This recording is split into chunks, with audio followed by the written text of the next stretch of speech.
Good morning, good afternoon and good evening around the world. Thank you for joining us for another webinar. We are here in the Yamaha studios in Milton Keynes, United Kingdom. If you were to go for a walk at lunchtime, you're more likely to see a robot crossing the road than a human being in this town.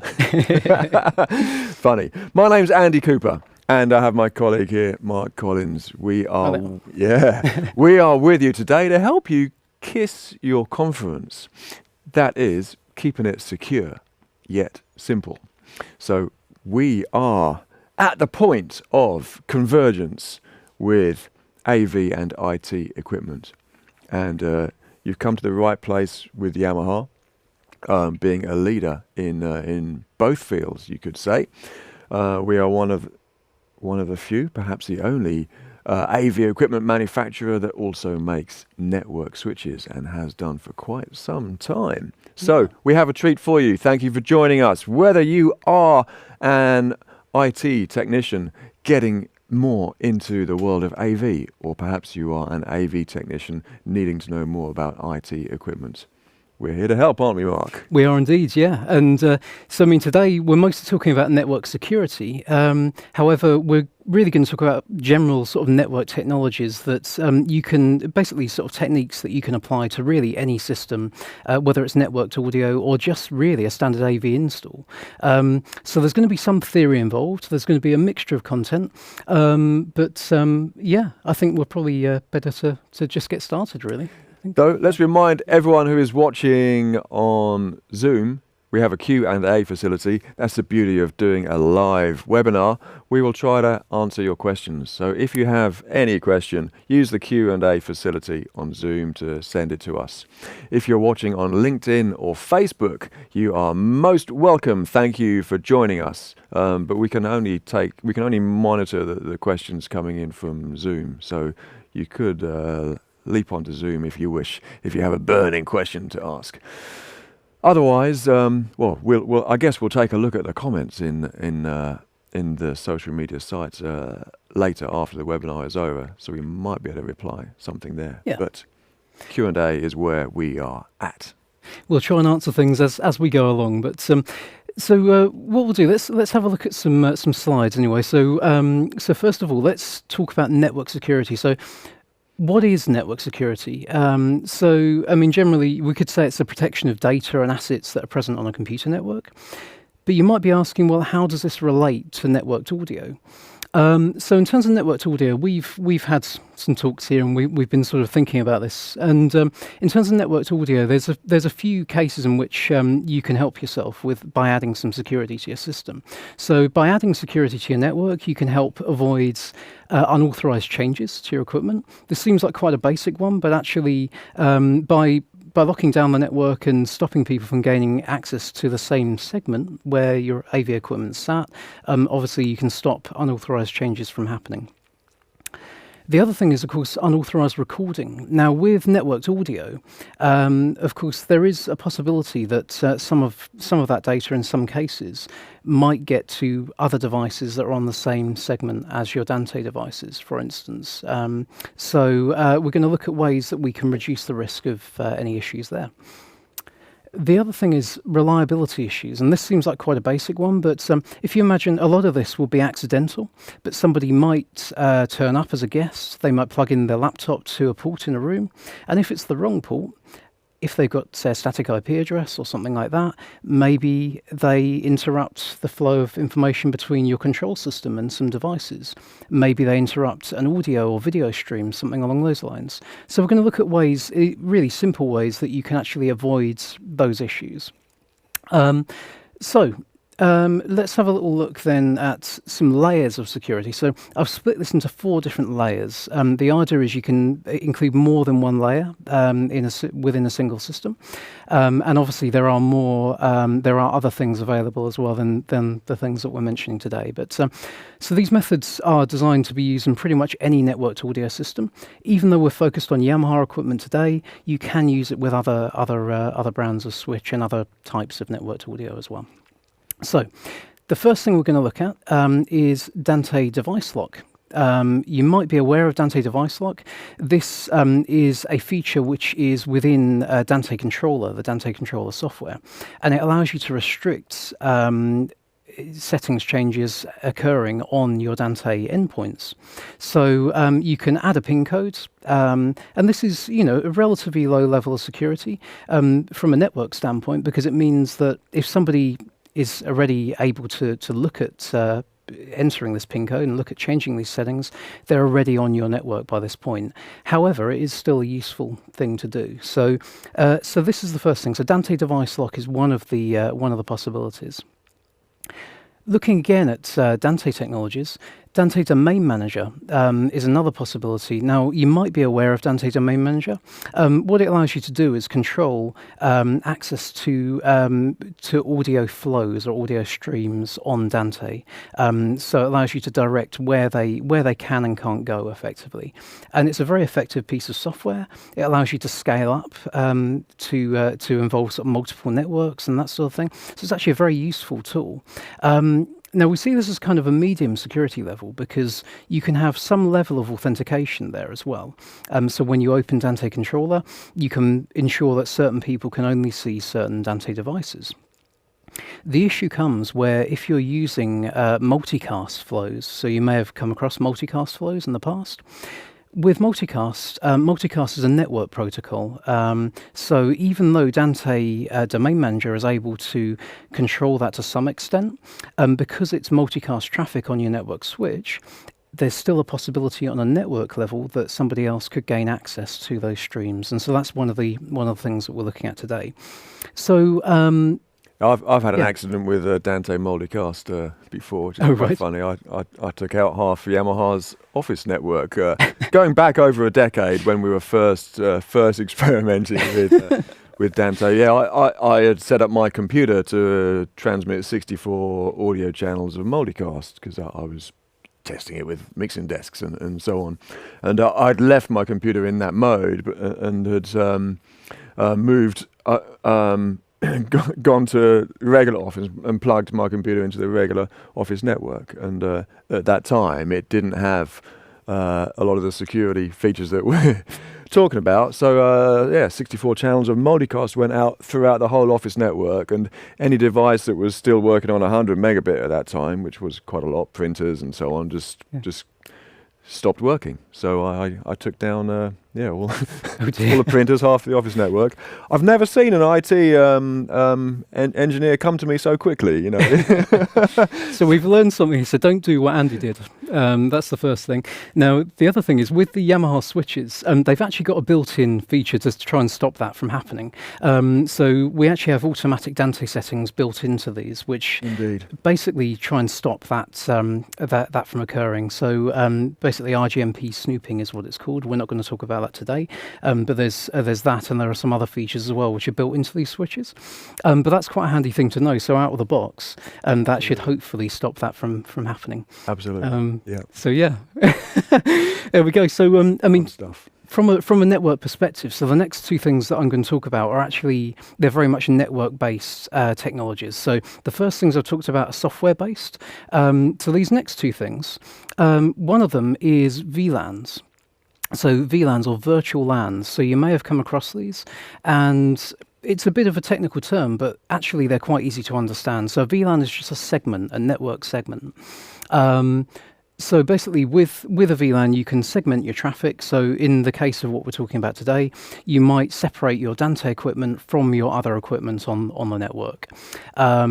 So we see this as kind of a medium-high security level, because the reality is if you're physically stopping two devices from communicating, then there's no chance of data going between them. So VLANs are actually a very effective and very simple thing to set up, and we're going to look into ways that we can do that. So I'm going to show you how to configure that a little bit later on one of these network switches.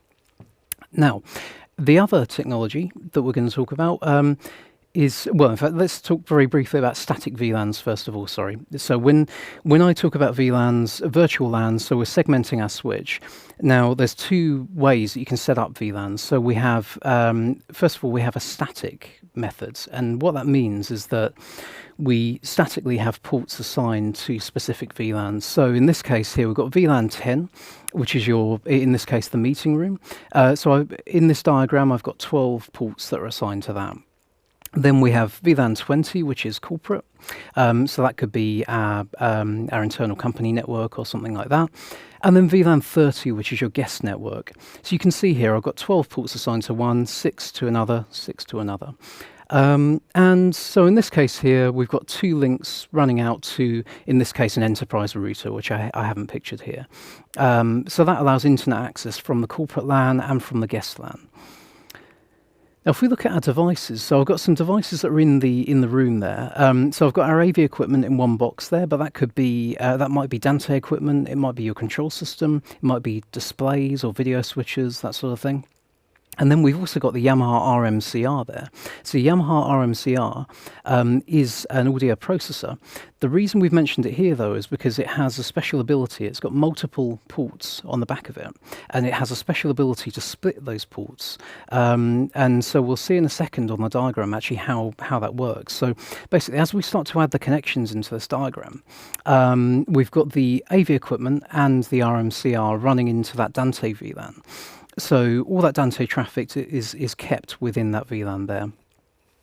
We then also have the secondary port on the RMCR, which is running into the corporate LAN. So this means that we've got 2 separate flows of traffic there and two abilities. So from the corporate LAN, what we might do is we might have the web interface that you would use to configure the RMCR. Maybe that's only accessible from the corporate LAN, as an example. So those are the kind of security features that are enabled on these units, but also on lots of other devices as well. So that's the first thing. So they can be split out into different networks. But going back to this diagram here, we've got the user's laptop.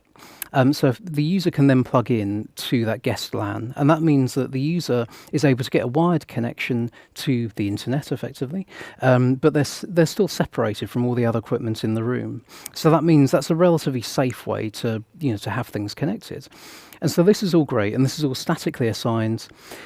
But then if you imagine, let's say that we've got 12 ports there that are assigned to our Dante network. Maybe we need more than that. Or maybe we don't need as many as that.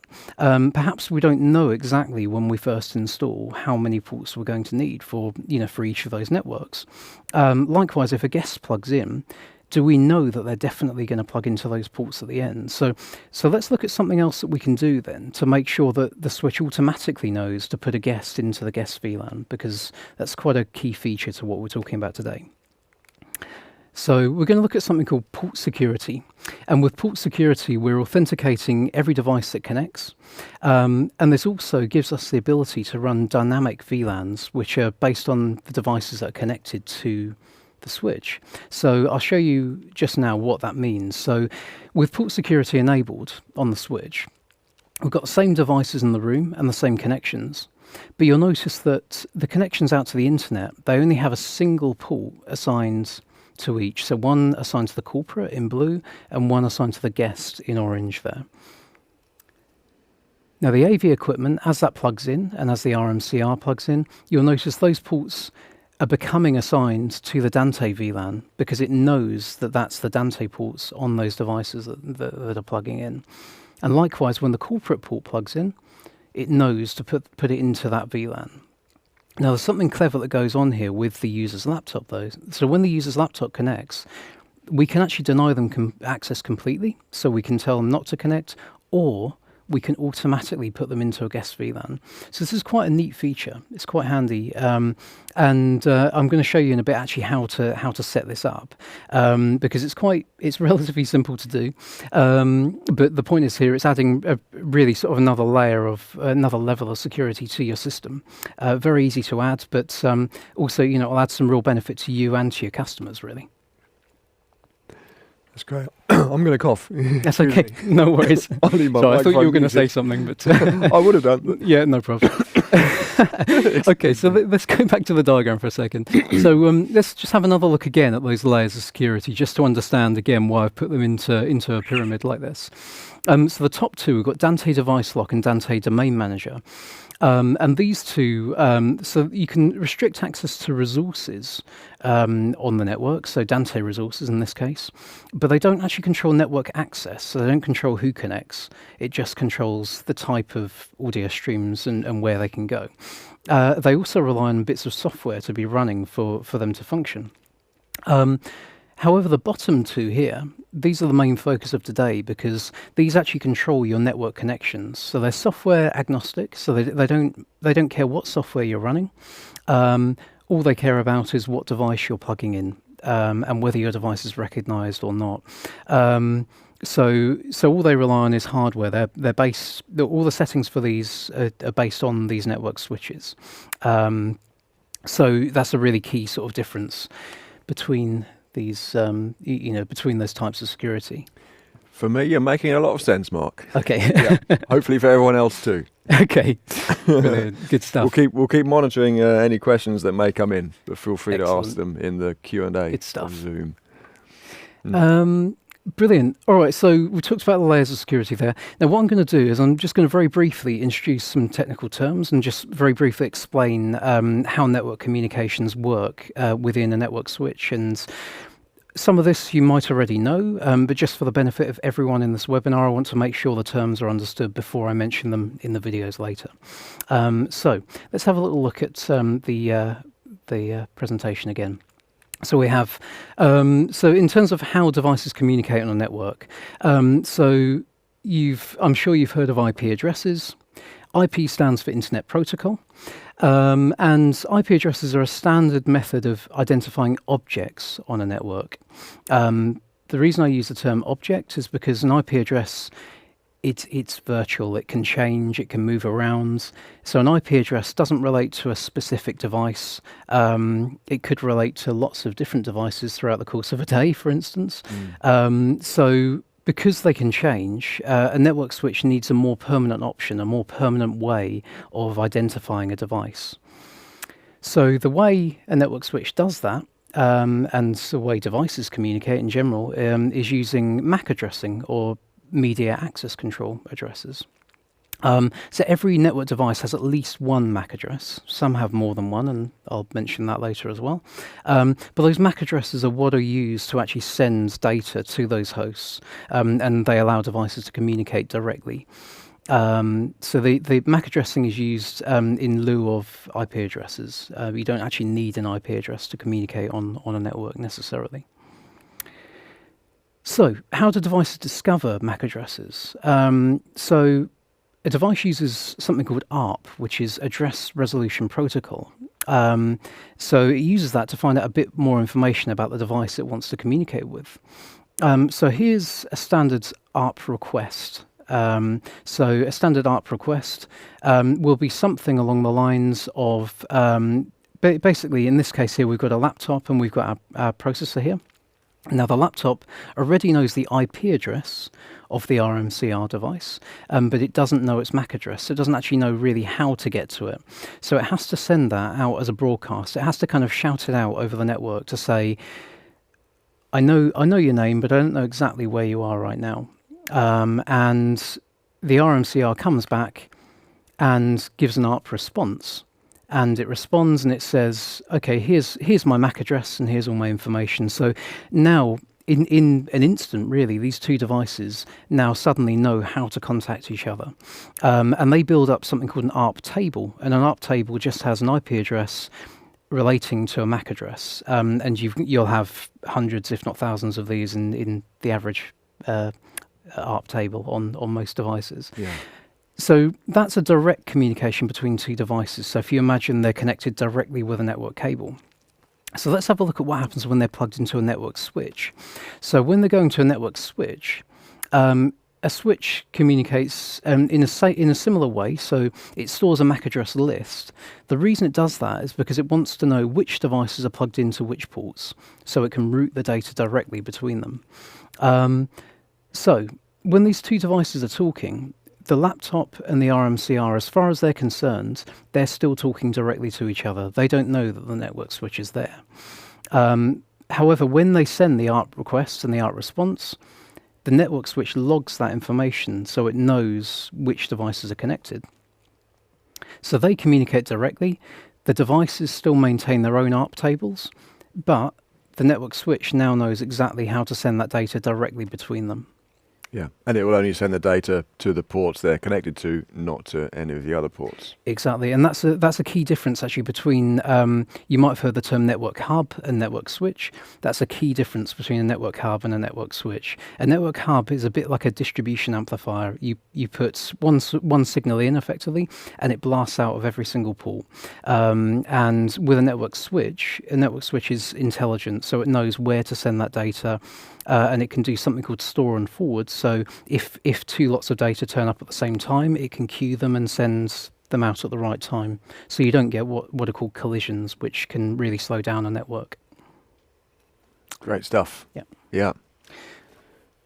Okay, so let's move on. Perfect. Right, so the way that we're going to enable this port security is by using something called radius. And so to briefly explain radius, lots of terms here, I realise, but they're quite important to understand. So radius stands for Remote Authentication Dial-In User Service. You don't have to remember that, but just know that it stands for something. And radius is widely used. It's cross-compatible between manufacturers. You might even be, if you use, say, a VPN to connect into your work or something like that, you might even be using radius without realizing. So it's quite widely used, between different types of devices, really. One of the key things about radius is the fact that the passwords are encrypted when they're sent through. So that's important to understand. So there are some other protocols out there which will send passwords in what's called plain text. So if you're receiving those packets, you'll be able to work out what that password was. So that's one of the important things of radius. When it sends that authentication information, it's encrypted. So it's much harder to work out what that is. Okay, so how does radius work? So radius, in this sense here, it's a server-client relationship. So here we have a radius server, which is sometimes called an authenticator. And in this case, I'm also showing two radius clients. Now, it's important to note that we're actually running the radius server and the radius clients on Yamaha network switches in this case. So our switches are able to run as radius servers and also as radius client devices. That's not always the case, so it's always worth checking with your specific switch that you're using to see if it supports it. So for today's examples, we're using Yamaha network switches. So in this case here, we've got the server and clients, and so they're sat on the network here, and you can imagine this is a relatively big sort of network going on. And we've got a number of devices connected here, and so first of all, these are authorized devices. So we've got, in this case, some mixing desks and stage boxes, and they're all plugged in to the network. As they connect, the radius server checks its MAC address list, and it approves those devices, so it allows them to connect. That is, they are authorized because their information was pre-registered into the radius server. Exactly. So we have to manually enter these in, and I'll show you the methods for doing that in a short while. Now, if we've got a bunch of unauthorized devices, when these plug in, I'm sure you can guess what's going to happen. They connect, the radius server checks its list, and it denies their connection. And so those devices, as far as they're concerned, those ports they're dead. There's no communication there at all. So it's quite powerful. And those devices and endpoints are called supplicants. So every device, whether it's an authorized or unauthorized device, is what's called a supplicant. So it will send a request through to the authenticator or the server, effectively, when it gets plugged in. It's great. Sounds a lot like a nightclub bouncer kind of it is, yeah, job. Yeah. Sorry, mate, you're not on the guest list. Yeah, your name's not down, you're not coming in. Yeah. So yeah, it's very much like that, actually. So basically, that's loosely how radius works anyway. I've only got a couple more slides for you, and then I promise there's some video and a bit of mixed content going on. So very briefly, I'm going to just show you the Yamaha devices that support Radius. So we've got, or in particular, the Radius server function. So we've got a number of devices within our ranges. Like I say, this is a protocol that works with other manufacturers as well, but obviously from our side, we know about our switches basically. So yeah, we've got a number of different models, the SWP2 series and the SWR2310. We've actually got examples of both of these on the desk in front of us here. Indeed. The SWP2 being the ruggedized switch suitable for touring and live event applications. And the 2310, the SWR series being more high density, so more ports in a smaller space. And these have 10 gigabit per second capability on their SFP modules at the end there. Actually, these do too, 10 gig on their fiber. Yes, I mean, they're quite expandable, really, especially the one on the top here. But the one that we're actually focusing on today is the one that's pictured on the slide there. So these SWR2311P. So this one, in amongst having sort of quite a number of different ports on there, so you've got the ability for expansion with SFPs, but you've also got PoE, so power over Ethernet functionality. Indeed. And so the reason we've picked this is because the system example we're using a little bit later uses PoE devices, so devices that just need a single cable, Cat6 cable, plugged in, and that will provide power and data transfer. Yeah, and this is the switch that gets bundled with Yamaha's ADECIA systems. It is indeed. Yeah. So right. So if you've got a Yamaha network switch, there's one thing that we need to do to get started with them. Ideally, so the way we would do that is we would actually download a bit of software called Yamaha LAN Monitor. So Yamaha LAN Monitor is freely available from the website. And Yamaha LAN Monitor uses something called Layer 2 Management Service to detect Yamaha devices.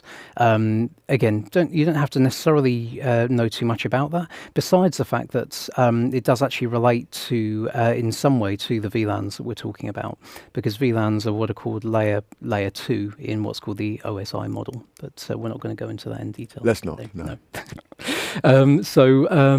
Okay. The first thing that we're going to have to do, so from Yamaha LAN Monitor, we can select our switch. We can log into the web GUI on the switch. There's actually a button further up on the left where you can get to that. And then once we're onto the switch, we need to make sure that we're running the latest firmware. Now, we can download that firmware from the website, but also if your switch happens to already be connected to a network where it has internet access, then actually there's an automatic function in here as well to update the firmware via the network or through the internet effectively. So make sure you've got the very latest firmware running. And once you've got that firmware running on there, then you'll be able to enable the features that we're about to show you in a few moments. Indeed, yeah, because some of those Radius features were added to the web GUI to make it much easier for AV people like us to program them. So if you've got the latest firmware, then you'll find the Radius features on the web GUI. So it is a good idea to get them updated. Definitely. Yep. So, right, so let's very quickly look at a system example. So the system example that we're going to use today is what's called an ADECIA solution. So ADECIA is our all-in-one conferencing solution. It's comprised of multiple components, but it has an auto setup function. It's powered over Ethernet. So in this case, we've got the RMCG ceiling microphone. We've got an RMCR room processor. And we've got the VXL1 PoE speakers, wall-mounted speakers. Well, not necessarily wall-mounted, actually. There's other mounting options available. Could be pole-mounted. So in this case here, so everything's connected over the network using Dante. We've then got somebody's laptop connected over USB, and you can see there's an internet connection there as well. So where one of the ports on there is labelled CON-SIP. And what that refers to is the connection on the RMCR device that allows it to do phone calls effectively. So there is actually something called SIP built into it as well. You don't have to use SIP, but it is built into the device. But anyway, I'm going off on a tangent here. So basically what I've done is I've put together an example of how we would configure the basic system here with added security within a Yamaha network switch. So we've got a short video for you on that in how to enable radius functionality. And so I think we'll jump into that now and then come back. We'll do that, and we'll keep monitoring the questions that are coming in. Thanks for that. Perfect. Let's watch. Here we are on the dashboard of the SWR2311, and we're going to go into detailed settings at the top. And then we'll go down to Radius Server and choose Server Settings.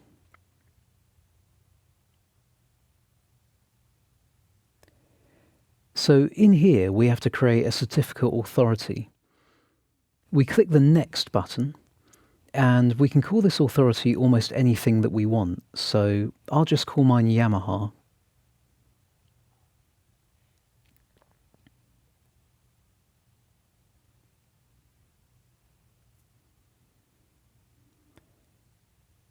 Now we go down to Radius Server Settings, and we need to tell the switch to enable the built-in Radius server. Then, down here we choose the interfaces that we want to allow to communicate with the Radius server. These are what are called VLAN interfaces, and we only currently have one set up, which is called VLAN 1. So we'll check this, and we'll click OK. Then down the bottom we have the authentication methods. We'll leave all these checked for now. Then we select OK, and we wait a few seconds for the switch to save the settings. Now we go to Port Authentication, and then we go into Server Settings.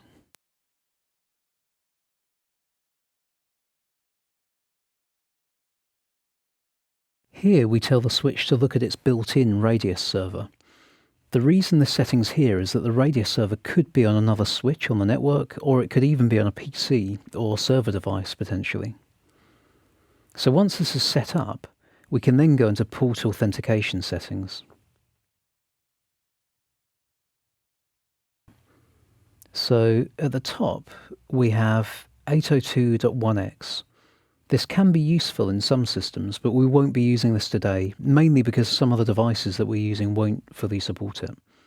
We might cover this in a future webinar, but MAC authentication is the method that we'll use today, and this is the most common authentication that you'll be using with Dante devices.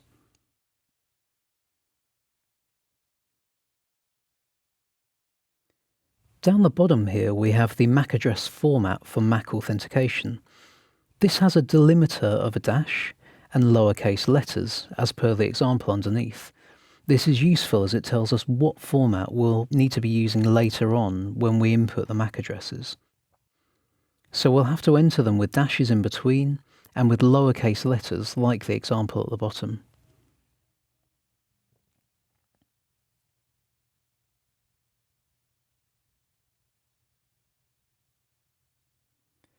Now we'll look at interface settings. These are the physical ports that are on our switch, and if we were to look in Yamaha LAN Monitor, in here for example we can see that port 2 is connected to the VXL1 16P, and you'll see that it appears here in the list twice with two MAC addresses, one for Dante and one which is used for Yamaha control. We'll see this for some of the other devices in the list as well. So I have a mixture of devices connected here, some of which are showing two MAC addresses. So for instance, here is an RMCR. There's also a PGM1 and an RMTT. So if we look at the ports these are connected to, they're in ports 2, 4 and 5. For the purposes of today, we'll just enable port security on these ports. So we have an RMCR, a PGM1 and a VXL1 16P. So heading back to the menu and back to port authentication settings, we're now going to select our interface number 2. We could also modify multiple interfaces as a group if we wanted, by ticking the box next to each of the interfaces that we want to configure before clicking the setting button.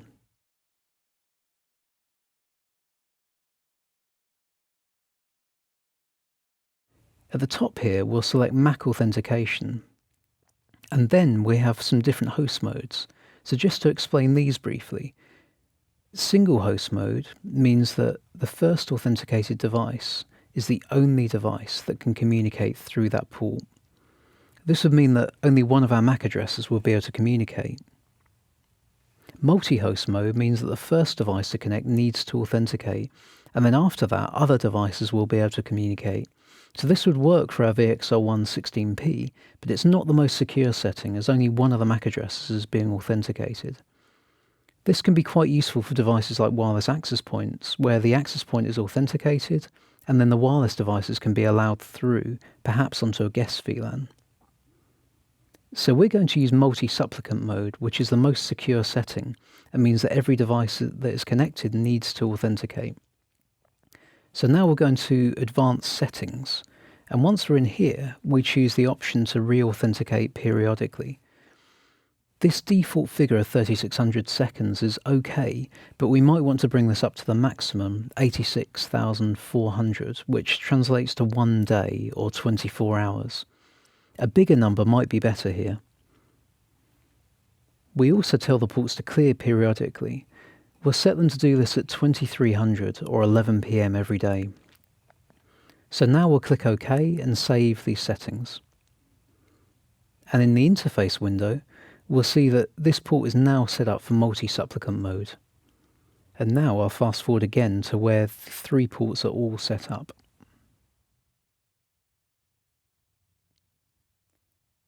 Now, if we go into authentication management, we'll see some listings for the 3 ports that we've currently enabled.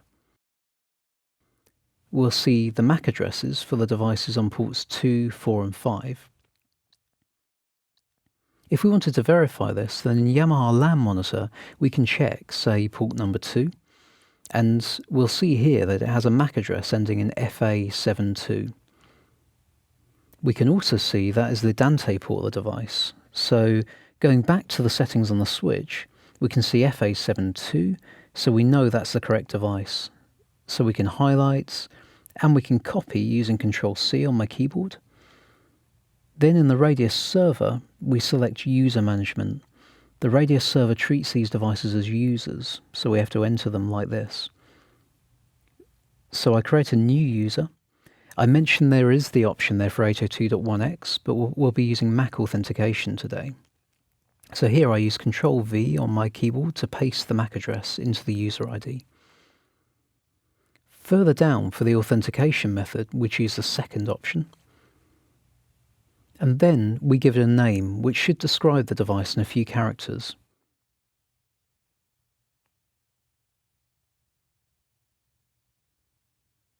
And then we apply the settings.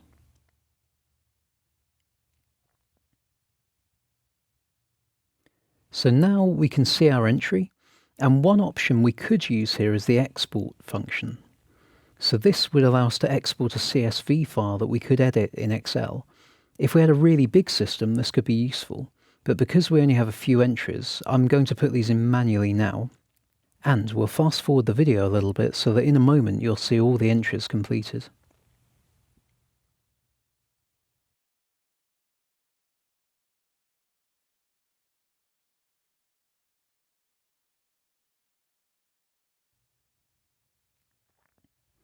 And now if we go into authentication management, then we'll see all the devices in the list are now showing a state of success and are authenticated. Now you might want to look into other security settings for certain other ports. So going back up into port authentication settings, if we were to look at, say, port number 1, we might want to set this port up to be used with a wireless access point. So in this case, we'd enable multi-host mode.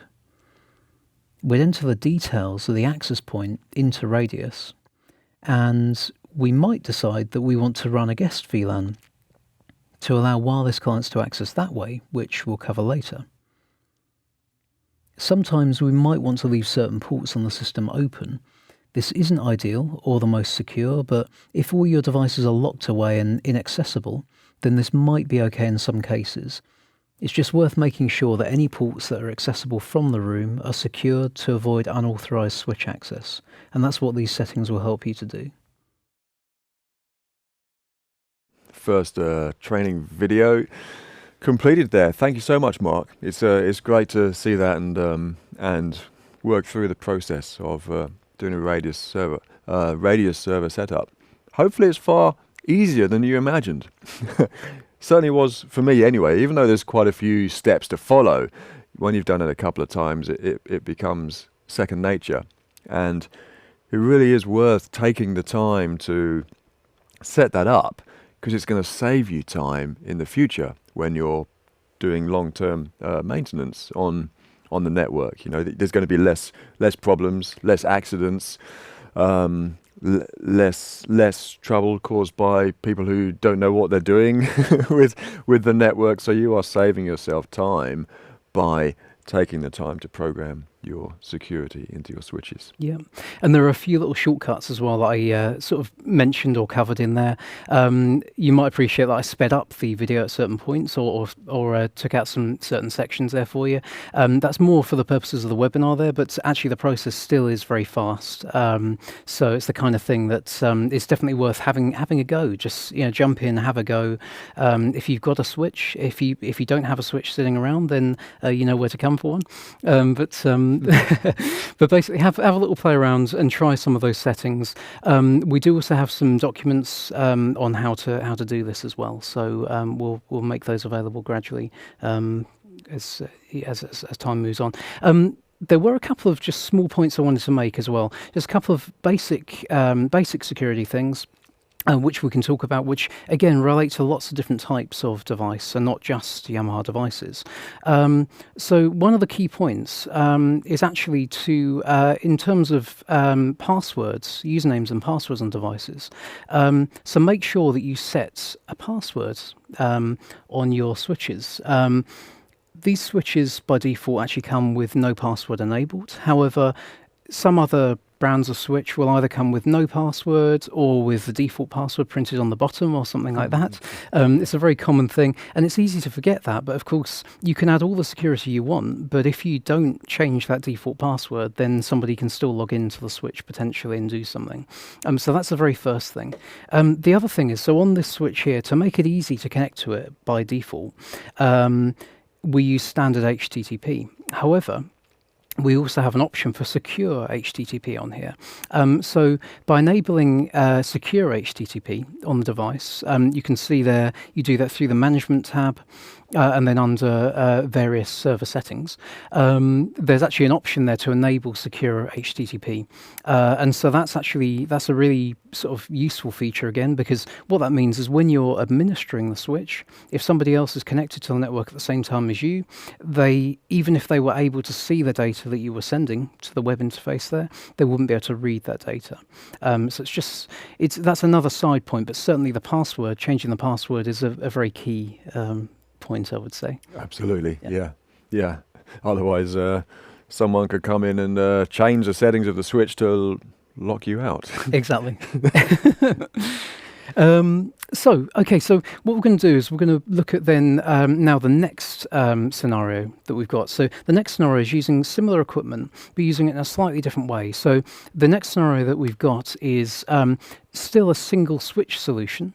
It's still the same ADECIA system, but in this case we're using two VLANs.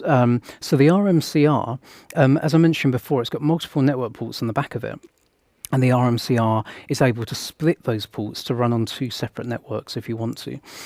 So what we've done here is we've enabled that. So we've got one of the ports is running Dante, and that's, you've got your ceiling mic coming in, you've got your speakers, and they're all running on separate Dante network. Then the other connection is able to go out to the internet or to the corporate network effectively, to allow it to then perhaps make phone calls, or it might be a case of, as I mentioned before, gaining access to the web interface of the RMCR. So it might be controlling that so that only somebody within your company can access that. What we'll do is we'll jump into the second video now. What that'll do is that will show basically how we can enable this to happen, not just to enable multiple VLANs, but also to make sure it happens automatically, and to make sure that if a guest plugs in, they automatically end up in the guest VLAN. Yeah, so this is the dynamic VLAN scenario, isn't it? And this is a really important step really to take. Which is great. So when you have a small switch which maybe just has 8 ports, like the one we're talking about has 8 PoE ports plus 2 others. Yep. It's tricky to decide if you need to decide in advance which port belongs to which VLAN. Do you do 4 for one VLAN, 4 for another? But then, what if I want five devices of a type in one VLAN? Well, yep. That's tricky to manage. But with dynamic VLANs, you don't have to worry about that at all, do you? Exactly. The VLAN is assigned depending on what gear is connected.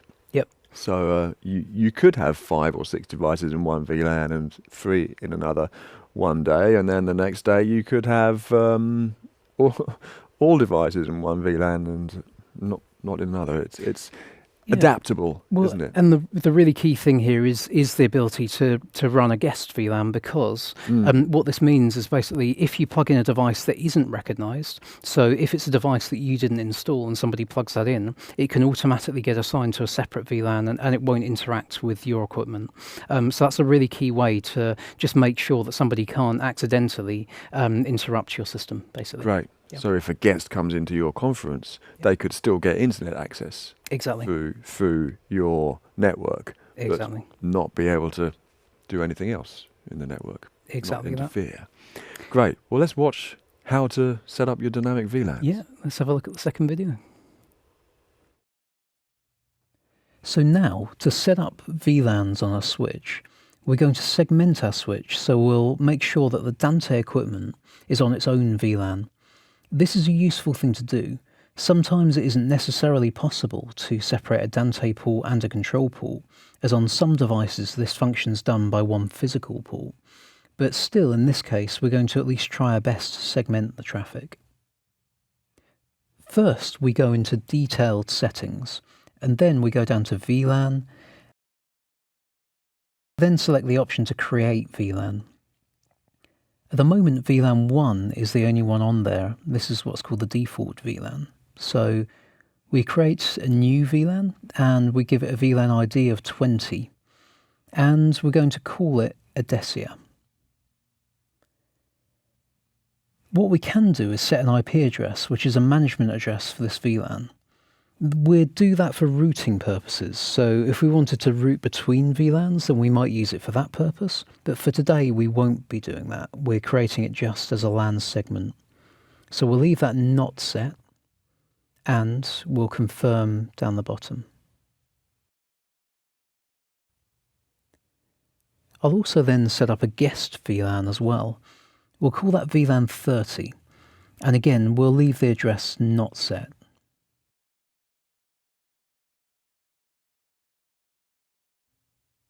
So now we have 3 VLANs on there. We have the default VLAN, we have the ADECIA VLAN, and then the guest VLAN. So now we've set up our segments, we need to go into our Radius server, and then user management. And you'll see on the right here, there is an option to specify a VLAN for the devices. At the top here we have the PGM1, and just for the purposes of today, I'll leave this unspecified. We can then see what the system does with it. The other devices down here we'll set up to go into VLAN 20. Going into the settings here, some of the settings are greyed out, but one setting that we can change is User Dynamic VLAN. Down here we can specify VLAN 20 for this particular device. So just to explain, VLANs can be set permanently on a port, and that can be useful in some systems, but in a lot of ways this is far better, as your devices are all authenticated and the system can adjust the number of ports you need on each VLAN. So this way your switch capacity scales up or down as your needs change. So I'll go through these other devices and we'll do the same to them.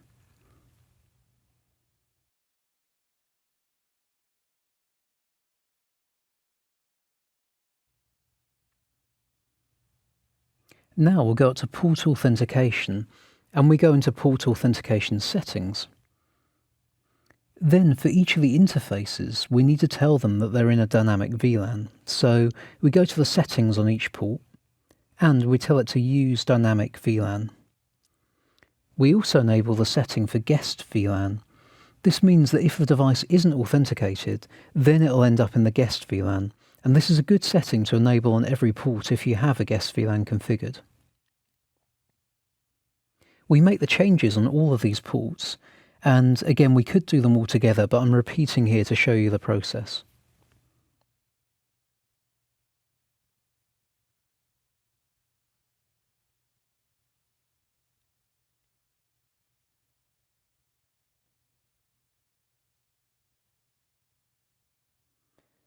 So now let's look at authentication management. Straight away in here, some of our devices have appeared, and you'll see that some of them have dropped into VLAN 20.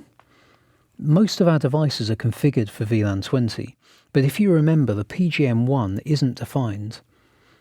And hopefully we'll see in the list here that it eventually ends up in VLAN 30 or the guest VLAN.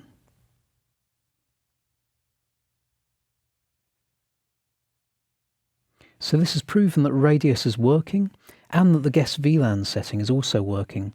So this is great because it means that if an unrecognised device was to connect to one of the ports, it should end up in that guest VLAN, which can make things a lot more secure. So I've shown you some of the longer methods for doing these tasks, but in just a few minutes we've now enabled 2 additional layers of security on our switch, and our installation has become considerably more secure than it was.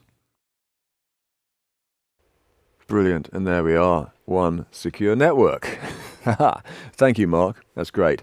And thank you everybody watching for submitting some questions. We'll get to them in just a minute. If you do still have questions, please type them into the Zoom Q&A. We'll take a look. But it's wonderful to know that we are reaching you wherever you are, maybe from Sydney, Australia to the Shetland Islands in Scotland, or from Bangkok to Ballymena in Ireland. Lovely stuff. Thank you everybody for sticking with us. So Radius servers, we have seen how to set them up in Yamaha switches using a simple web GUI. So you can indeed simply secure your conference. Wonderful. Well, let's run through a couple of questions we got, Mark. One was, you know, it's interesting, of course, when you're having to type in a lot of MAC addresses, you see some similarities, and you see that a lot of devices from the same company will start with the same characters, won't they? Yeah. Like a lot of Yamaha devices start with the same characters. A lot of Dante devices, because the modules are made from Ordinate, start with the same letters, maybe the same first 6 letters often. So is there any sort of sometimes it's called wildcard settings for MAC addresses. So rather than typing the whole MAC address, you type the first part of the MAC address and then allow any device with that same first part of the address. I suppose it's like saying allow any Dante device into a particular switch to authenticate. Yeah, so I mean, there's not actually a way of doing that within Radius, because Radius needs specific user accounts for every device set up. There is a method of doing that with what's called an access control list, but we're not going to go into those today. Well, besides really saying that with an access control list, you can control the direction of traffic and whether a device can communicate at all. With Radius, the way Radius is working, we're sort of using it in a slightly different way to how an ACL would function. And maybe we'll cover that in a future webinar or something like that. Yeah.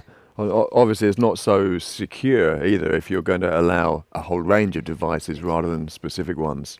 Yeah, I mean, the key thing with this is you're setting this up for your system, so you know which devices you're plugging in. So if you put in a wildcard and say, I want to allow any Yamaha device or any Dante device, somebody could come in and plug in a Dante device that you don't want within your network. So that's the key reason that we make it so that you have to set up a manual entry for every device. Yeah, indeed. It does actually link with another question we got though.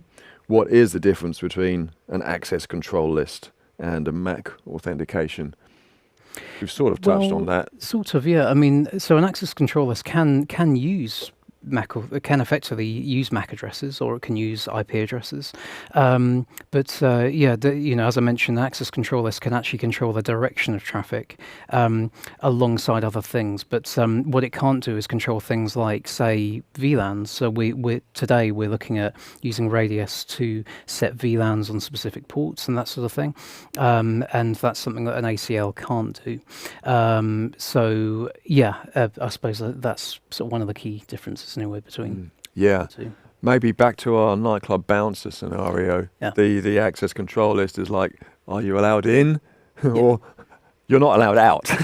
Once you're in, you're not allowed. And Radius is more like which door are you going into, sort of thing. Yeah, and once you're in, which room are you allowed into? Exactly. Maybe you're allowed in the VIP room or just the lounge, but not the bar or something. Yeah, exactly. Something like that. a tenuous link, but hopefully it helps you to understand. Let's trawl through a little more. So, okay, we've seen so far one Yamaha device that has two MAC addresses in a port, basically, with the RMCR, the conference processor. Which other Yamaha devices generally have that facility? Yeah, so I mean, there are some other devices that we do make which have ports that share the Dante function and the control function, or in some cases web interfaces and things like that as well. So we have devices like, say, the MTX series and MRX series of processors, alongside others. But so they're a good example. Also, a lot of our mixing desks as well might have a shared port in some cases. Yeah, almost all of them that have Dante built in. Yeah, so the CL series, the QL series, the Rivage series, the TF series. Also the I/O racks as well that have remote control of their head amps. So the R series and the TIO series and so on, they all have dual MAC addresses per physical port. So one for the Dante audio communication and one for the control information. Yeah. So actually a lot of our devices do have that. But I mean, this is quite common across the AV industry. So within, lots of different types of devices you'll come across, in particular Dante devices, might have more than one MAC address per port. So it's important to take in what I mentioned in the first video about the single host mode, multi-host mode, multi-supplicant mode. It's important to understand those and when to use them, because otherwise you can inadvertently end up perhaps locking out your Dante function or locking out your control functions without meaning to. So it's worth bearing that in mind. Following on from that, then,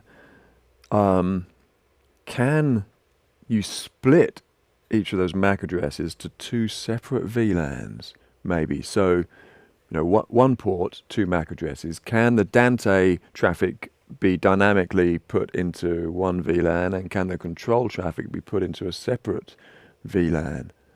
So I think initially, we thought this wasn't possible, but I think we've actually found potentially a way of doing this. So we've sort of been running some tests. So I'm thinking what we'll do is we'll look to do a follow-up webinar or document or something like that to show how to do that, because obviously that's a question that's probably on a lot of people's minds with those kind of products, I would imagine. Yeah, indeed. So we're going to research a little bit more and come back with more training on this topic. There's more to cover. And another thing we're likely to cover as well, which perhaps answers another question, is can two or more Radius servers exist in the same network? Yeah, so they can. So I showed in my diagram there a radius server and clients within the same network. But yeah, you can have more than one radius server.